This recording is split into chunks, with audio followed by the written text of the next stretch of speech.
Imagine standing on the side of a majestic mountain, the air crisp, the views breathtaking. You're with your friends, your teachers, on an adventure that's supposed to be the highlight of your year.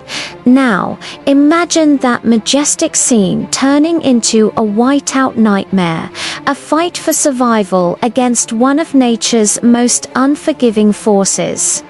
This isn't a movie plot. This is the true story of the 1986 Mount Hood disaster, one of the most tragic mountaineering incidents in American history. It was May 1986.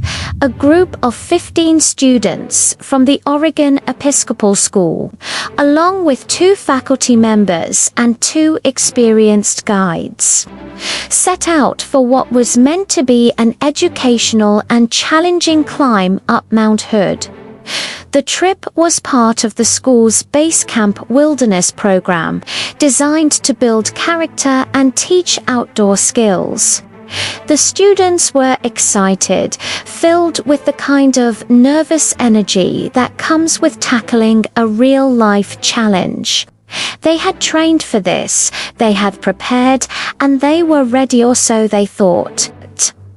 The plan was straightforward: ascend to the summit of the 11,249-foot volcano, and return. The group was led by Reverend Thomas Goman, the school's chaplain, and Marion Horwell, a faculty member. Accompanying them were 2 professional guides, Ralph Summers and Molly Schiller. On paper, it was a well-supported expedition. The weather forecast for Monday, May 12th, wasn't perfect, but it was deemed manageable. The forecast called for a storm to roll in later in the day, but the team believed they had a wide enough window to make it up and back down safely before the worst of it hit. This single critical judgment call would set in motion a devastating chain of events. As they began their ascent in the pre-dawn hours, the mountain was calm. The group made good time climbing up the popular South Side route, but Mount Hood is notorious for its rapidly changing weather, and that day would be no exception.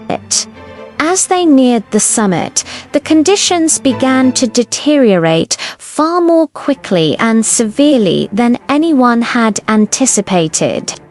The wind picked up, whipping snow into a frenzy. The temperature plummeted. What started as a manageable day turned into a full-blown blizzard. Visibility dropped to near zero. Faced with the raging storm, the group made the difficult decision to turn back. But descending in a whiteout is often more dangerous than climbing up. Disoriented and battered by hurricane-force winds, they lost their way. The familiar route they had taken just hours before was now an unrecognizable, hostile landscape. Panic began to set in as the cold started to seep through their gear, chilling them to the bone. Hypothermia, the silent killer of the mountains, was beginning to claim its first victims. As the situation grew more desperate, Ralph Summers, one of the guides, made a fateful decision. He instructed the group to dig a snow cave for shelter. A snow cave can be a lifesaver in a blizzard, providing insulation from the wind and deadly cold. The idea was simple: hunker down and wait out the storm. So exhausted and freezing, the students and teachers began to dig into a snowbank just below a ridge known as the White River Glacier. But their energy was fading fast. The cave they managed to carve out was small, cramped, and barely adequate for the 15 people who desperately needed shelter. Inside the dark, cold confines of the snow cave, time stretched into an eternity. They huddled together for warmth, their hopes pinned on the storm passing. But the storm didn't pass. It raged on for hours, then for a full day. Outside, the world was a swirling vortex of snow and ice. Inside, the air was thin, the cold was relentless, and the situation was becoming catastrophic. Meanwhile, back at the base, alarm bells were ringing. The group was long overdue. When they failed to return by Monday evening, search and rescue operations were launched. But the same blizzard that had trapped the climbers was also hampering the rescuers. Helicopters were grounded, and ground teams struggled to make any progress in the treacherous conditions. The mountain was locked down. Back in the snow cave, the situation was deteriorating rapidly. The initial plan to wait out the storm was failing. Recognizing the gravity of their situation, the two guides, Ralph Summers and Molly Schuler, made a heroic but desperate choice. They would leave the cave and attempt to descend the mountain to get help. It was a massive gamble. Leaving the relative shelter of the cave meant exposing themselves to the full fury of the blizzard, but staying put was becoming a death sentence.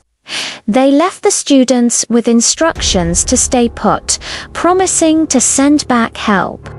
As Summers and Schuler fought their way down the mountain, they became separated in the blinding snow. Molly Schuler, disoriented and suffering from severe hypothermia herself, was miraculously found by other climbers in a day-use shelter. She was barely alive, but she was able to alert rescuers to the general location of the group. Ralph Summers, meanwhile, had also managed to make it down, and he provided critical information that helped narrow the search area. The race against time was on. Armed with new information, the search teams redoubled their efforts. The weather finally began to clear, allowing military helicopters to join the search. They scanned the vast white expanse of the mountain, looking for any sign of the missing climbers. The entire nation was now watching, hoping for a miracle. On Wednesday, more than 48 hours after the group had become trapped, a search helicopter spotted something, a frozen glove tied to a ski pole, sticking out of the snow. It was a marker left by the climbers. Rescuers were dropped onto the site and began digging frantically. What they found was a scene of unimaginable tragedy. Inside the collapsed and snow-filled cave, they found the victims. Most had already succumbed to hypothermia. The cold had simply overwhelmed their bodies. In the end, out of the 13 people who had remained in the snow cave, only 2 students were found alive: Giles Thompson and Brinton Clark. They were critically hypothermic, but they were breathing. They were immediately airlifted to a hospital for intensive care. The final toll was staggering. 7 students and 2 adults had lost their lives on the mountain.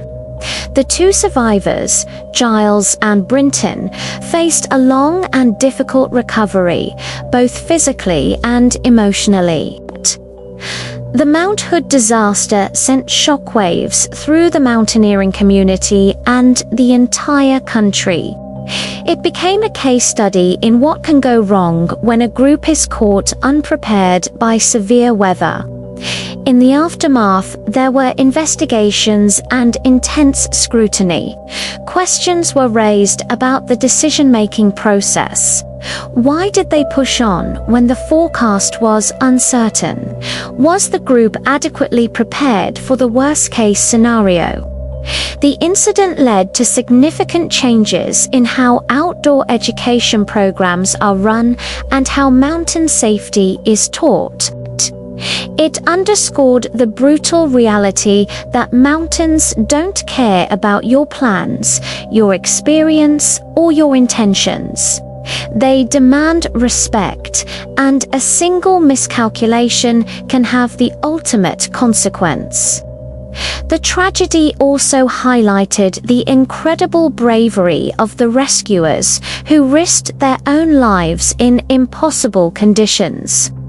And it showed the profound strength of the human spirit in the two young survivors who endured an ordeal that is almost beyond comprehension. Their survival was a testament to their resilience and, in part, to the desperate efforts of their friends and teachers to keep each other warm in their final hours.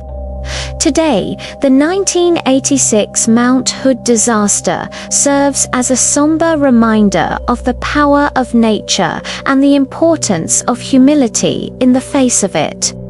It's a story of hope turning to tragedy, of a school adventure that became a national heartbreak. The names of those who were lost are etched into the history of the mountain, a permanent memorial to a day when the weather turned, and the world for a small group of climbers changed forever. It teaches us that preparation, caution, and the willingness to turn back are the most important tools any climber can carry. Thank you for watching this story.